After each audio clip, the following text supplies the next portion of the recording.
বস্তুনিষ্ঠ সংবাদ পরিবেশনে দৈনিক কোতোয়ার ৫১তম প্রতিষ্ঠাবার্ষিকী পালন। কুড়িগ্রাম থেকে রতন রায়ের তথ্য ও ভিডিওচিত্রে সম্পাদক ও প্রকাশক মোহাম্মদ জাকির হোসেন মনুর প্রতিবেদনে দেখুন বিস্তারিত। দৈনিক কোতোয়া পত্রিকার ৫১ বছরে পদার্পণ উপলক্ষে কুড়িগ্রামের রাজারহাটে আলোচনা সভা ও বর্ণাঢ্য শোভাযাত্রা অনুষ্ঠিত হয়। বুধবার ১২ আগস্ট দুপুরে প্রেসক্লাব রাজারহাট কার্যালয়ে এক আলোচনা সভায় প্রেসক্লাব সভাপতি আব্দুল কুদ্দুসের সভাপতিত্বে এবং সাধারণ সম্পাদক ও দৈনিক কোতোয়ার উপজেলা প্রতিনিধি প্রহ্লাদ মণ্ডল সৈকতের সঞ্চালনায় স্মৃতিচারণমূলক বক্তব্য রাখেন উপজেলা বিএনপি যুগ্ম আহ্বায়ক জাকির হোসেন, কানুরাম সিদ্দিকী, দাখিল মাদ্রাসার সুপারিনটেন্ডেন্ট সাইফুল ইসলাম, আলোকিত রাজারহাট পত্রিকার প্রধান সম্পাদক দীপালি রানী রায়, বৈষম্য বিরোধী ছাত্র আন্দোলনের সাবেক সমন্বয়ক আল মিজান মাহিন, প্রেসক্লাব সহ সভাপতি আমিনুল ইসলাম, এম আজিজুল হক, যুগ্ম সাধারণ সম্পাদক ইমতিয়াজুল ইসলাম লাভলু, দৈনিক আমার সংবাদ পত্রিকার রাজারহাট প্রতিনিধি এনামুল হক সরকার, দৈনিক দেশের কণ্ঠ পত্রিকার রাজারহাট প্রতিনিধি হামিদুল ইসলাম, চ্যানেল A1 ও পূর্ব দিগন্ত পত্রিকার রাজারহাট প্রতিনিধি রতন রায়, আলোকিত রাজারহাট এর স্টাফ রিপোর্টার মোস্তফা কামাল ও চাকিরপুষার ইউনিয়ন বিএনপির সদস্য সচিব হান্নান আলী প্রমুখ। বক্তারা বলেন, গত অর্ধশতাব্দী ধরে দৈনিক কোতোয়া নিরপেক্ষ ও বস্তুনিষ্ঠ সংবাদ পরিবেশনের মাধ্যমে পাঠক মহলে আস্থা অর্জন করে এসেছে। সত্য ও ন্যায়ের পক্ষে থেকে সাধারণ মানুষের কথা তুলে ধরার ক্ষেত্রে পত্রিকাটির অবদান অনস্বীকার্য।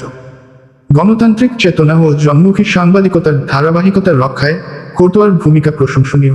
উপস্থিত সাংবাদিক ও অতিথিরা দৈনিক কোতোয়ার উত্তরোত্তর সাফল্য ও সমৃদ্ধি কামনা করেন এবং পত্রিকাটির ভবিষ্যৎ অভিযাত্রায় শুভেচ্ছা জানান।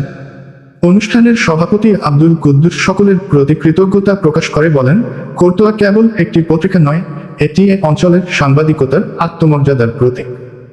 আগামী দিনগুলোতেও আমরা স্বচ্ছতা ও নির্ভীকতার এই পথ ধরে এগিয়ে যেতে চাই।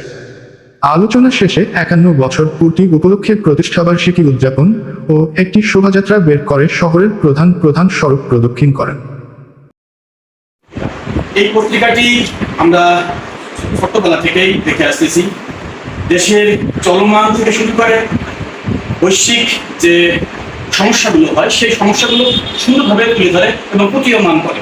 তো আজকের এই দৈনিক কোতোয়ার ৫১তম যে পদার্পণ, সামনের অগ্রযাত্রা আরো ভালো হোক, সামনে আরো দৈনিক কোতোয়া আরো বেগবান হোক, আরো সুন্দর হোক, এই শুভকামনায় আমার বক্তব্য এখানে শেষ করছি। কোতোয়ার ৫১তম প্রতিষ্ঠা বার্ষিকী কথাটি শুনতেই আমার গা শিহরে উঠল। কারণ এই পত্রিকার সাথে আমরা খুবই পরিচিত ছিলাম।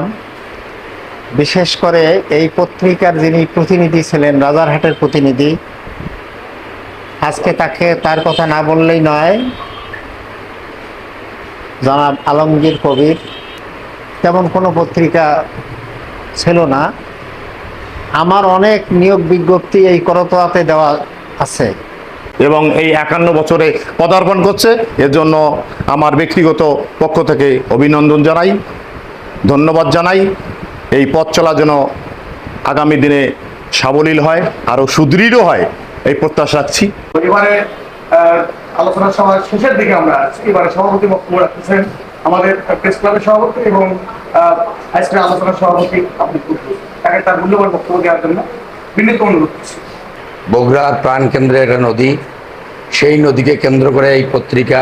আমি যখন ছোটবেলায় দেখেছিলাম, আমি অনেকটা 9, 10-এ পড়ি, তখনই 10-এ পড়ি, আমার মনে আছে, তখনই এখানে এই পত্রিকার একজন প্রতিনিধি তৈরি হয়।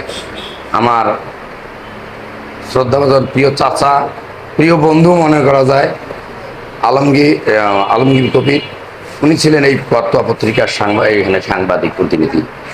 উনি এই কোতোয়া পত্রিকাটাকে এতভাবে হাইলাইটস করেছেন যেটা আমি বলেও শেষ করতে পারবো না। বহু মামলাও